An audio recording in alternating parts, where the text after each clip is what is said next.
We have approximately 37 people attending our training course. We run 2 training courses per year at Cricket New South Wales, and that's our major recruitment for the grade competition.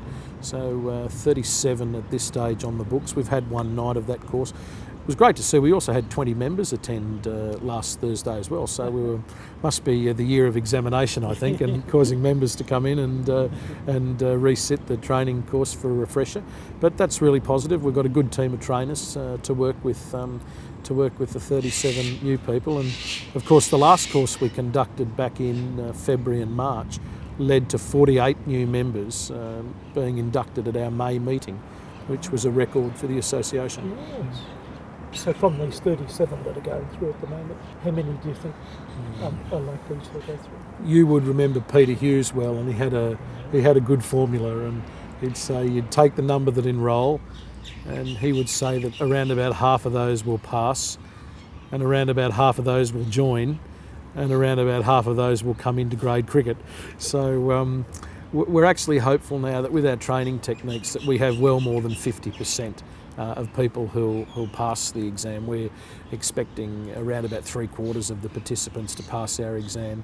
The great majority of those joining, but the challenge for us is to get them on the field in the Sydney grade competition, because there are so many other options for people to go and umpire. The Shires competition, the women's competition, the district competitions, and the schools competitions are very attractive for umpires. So challenge is to get them on the field in grade cricket. And what do you think would be the attraction of people doing grade cricket in particular? Well, clearly now for umpires there is a career path which wasn't there, say, as short as 10 years ago. There is a genuine career path. The main reason, for example, that I would umpire grade cricket these days is simply the enjoyment of the game and the challenge of the game, and the fact that the facilities are very good.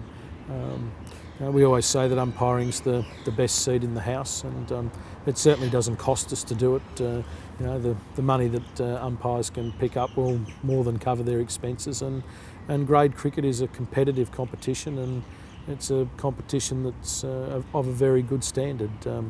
You can be assured that your next Bradman or your next Warne or your next McGrath will most likely come through the Sydney grade competition. So lots of things there to attract people to grade cricket, I think. How many umpires do we need to comfortably cover everyone for the whole season? Yeah, history would tell us, Nick, 130 will get us through the grade competition throughout the season, because we will have pull-outs during the season.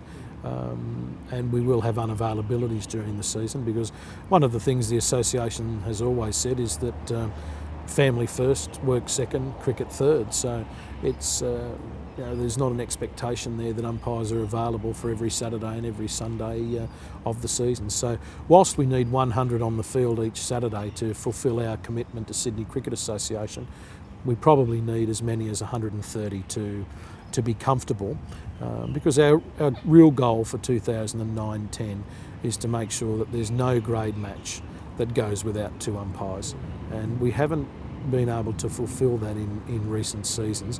We've done very well, but some long weekend matches, for example, we've had some 5th grade games without umpires, and we'd like all rounds, all grades to have 2 umpires this season. Darren, you've umpired international.